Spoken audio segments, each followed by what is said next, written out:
7. Mechanisms are quietly converting the car you paid for into a device you are merely allowed to use. From federal surveillance mandates and corporate kill switches to repair monopolies and subscription-locked features, each layer builds on the last, and most owners will not see the trap until it is already closed. Here's how the system works, starting with the engineering change that made all of it possible. Number 1, the software takeover of the American car began quietly, but today it's nearly complete. Where a gas pedal once pulled a steel cable, over 95% of new vehicles now use electronic throttle control, drive-by-wire, where every press of your foot is interpreted by software, not machinery. Automatic transmissions follow the same path. More than 70% rely on shift-by-wire, with gear changes triggered by digital signals instead of levers and rods. Braking, the last mechanical stronghold, is giving way as well. The first brake-by-wire system appeared in 2008 in the Audi A8, and by 2020, about 12% of the U.S. fleet used software to convert pedal pressure into stopping power. These systems are no longer isolated. Since 2016, nearly every new car ships with a cellular modem, making over-the-air software updates and remote commands standard practice.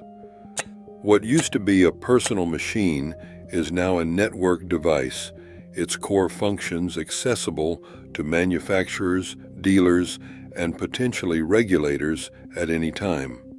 The result is a fundamental loss of direct mechanical control, turning ownership into something far more conditional than most drivers realize. In second place, Congress has already written biometric surveillance and remote vehicle disabling into federal law. The Infrastructure Investment and Jobs Act, signed in November 2021, contains Section 24220, a mandate requiring every new passenger vehicle sold in America to include passive impaired driving detection technology.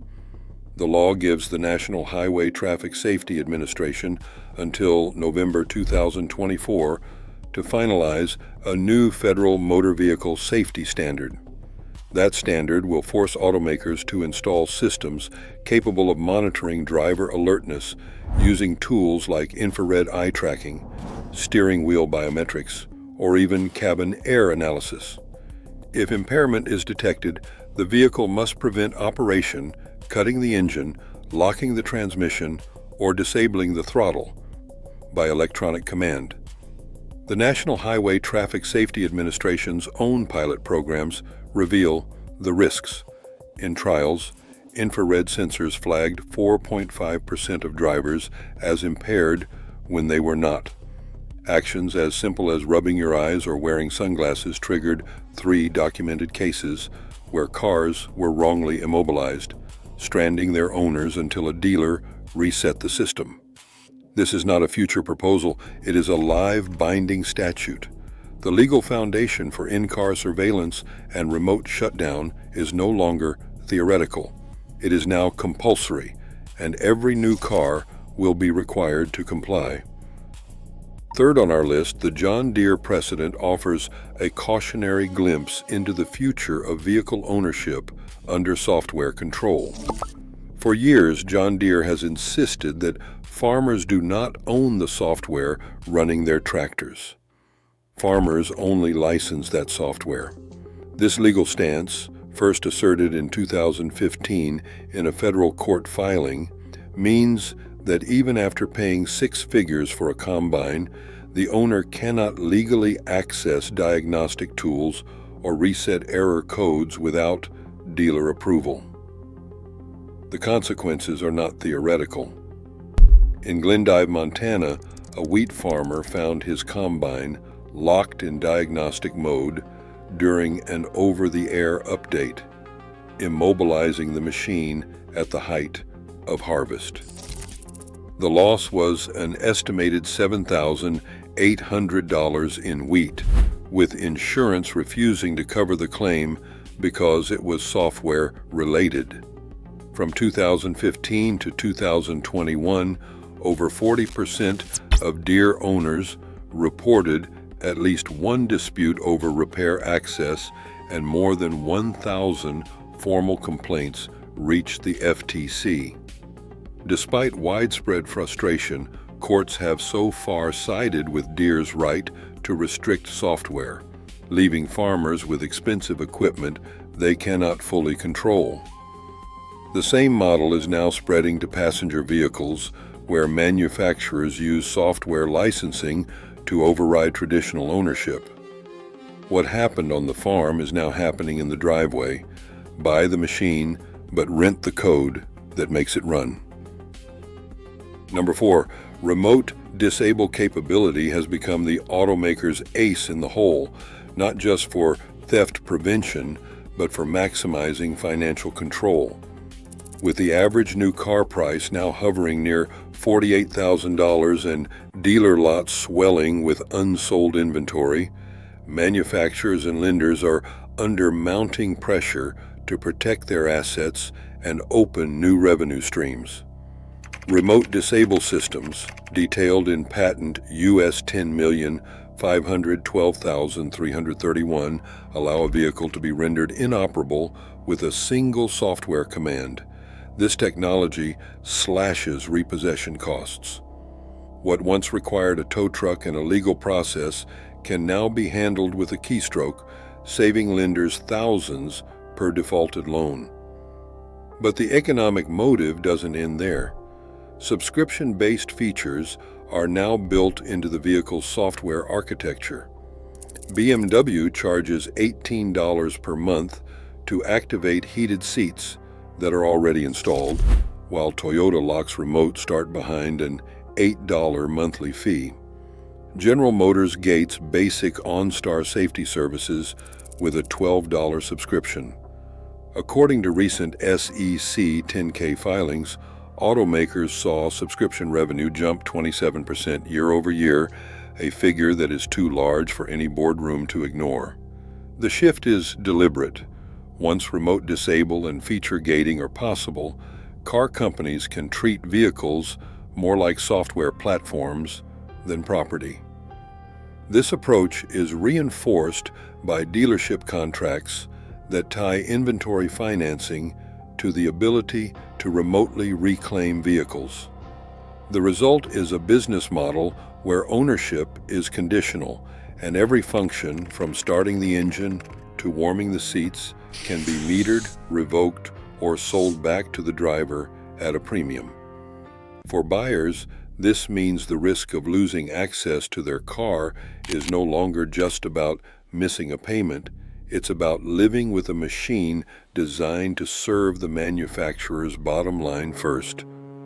Number 5, the repair monopoly is no longer a theoretical threat. It is a daily reality engineered into every new car. Modern vehicles are built around encrypted electronic control units, ECUs, that mediate every critical function. Disconnect a cabin sensor or a steering wheel biometric module, and the car's software can instantly trigger limp mode or a full no-start lockout. Independent shops, even those with years of experience, are locked out by design. Without the manufacturer's cryptographic signing keys, they cannot access the Unified Diagnostic Services Protocol that governs resets and repairs. As a result, a simple sensor fault now means a trip to the dealership, not a neighborhood garage.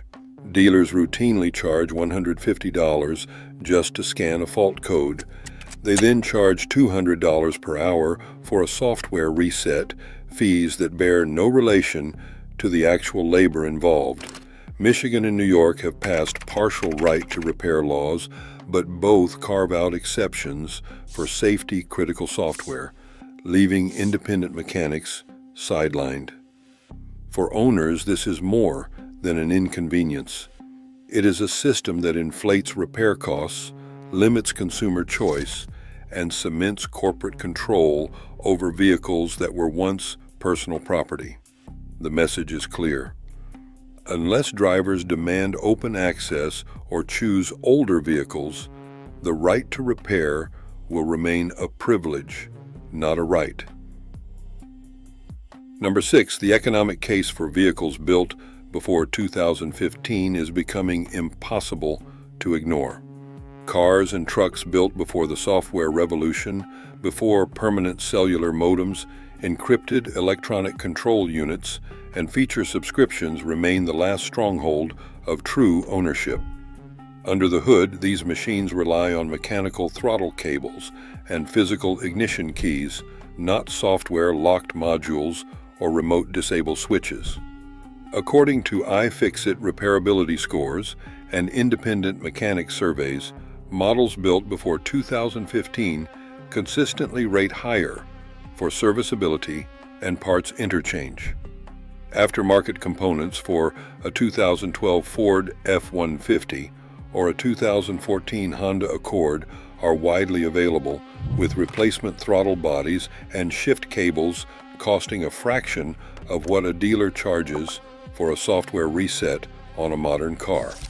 Used car market analysis from 2024 shows a clear trend. Vehicles built before the connectivity mandate now command a 3% price premium, with full-size trucks from 2013 to 2014 model years fetching even higher bids at auction.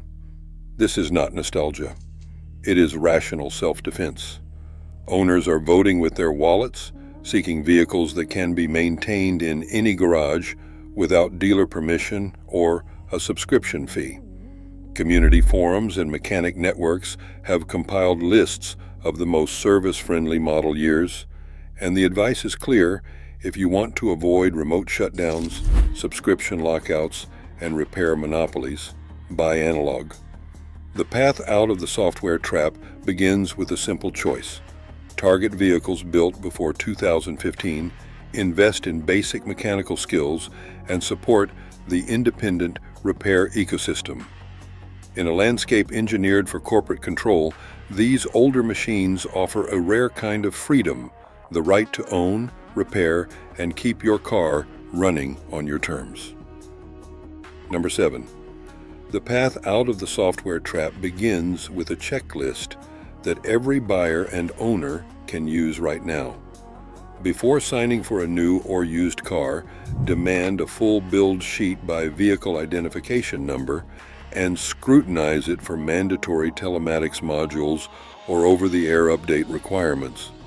If the vehicle includes an always-on cellular modem, ask the dealer to disclose on paper every feature that is locked behind a subscription or subject to remote disable. Insist on written confirmation that critical functions like starting, shifting, or heating are not gated by monthly fees or cloud access. For buyers focused on true ownership, concentrate your search on models made before 2015 where mechanical throttle cables and physical keys still dominate. Cross-reference repairability scores from independent mechanic forums and check community-compiled lists of service-friendly model years. If you already own a modern car, log every instance of a feature being disabled or a repair being denied, and submit formal complaints to the Federal Trade Commission and the National Highway Traffic Safety Administration. These agencies track software lockouts, and the volume of complaints shapes future rulemaking. For those facing a lockout or an unfair subscription, templates for class action participation and regulatory filings are available through consumer advocacy groups. Join independent repair networks and share diagnostic experiences in public forums. The more data collected, the harder it becomes for manufacturers to hide behind proprietary code. Finally, support right to repair legislation at the state and federal level. Even a single comment to a rulemaking docket can help tip the balance. The message is clear: ownership is no longer automatic. It must be asserted, defended, and when necessary, reclaimed by collective action. The tools are available, and the window to act is now. Across every layer, from the Infrastructure Investment and Jobs Act to John Deere's licensing model, one pattern stands out. New cars are engineered for corporate control, not true ownership. For those who value independence, the last real freedom on American roads may lie in what is already parked in your driveway.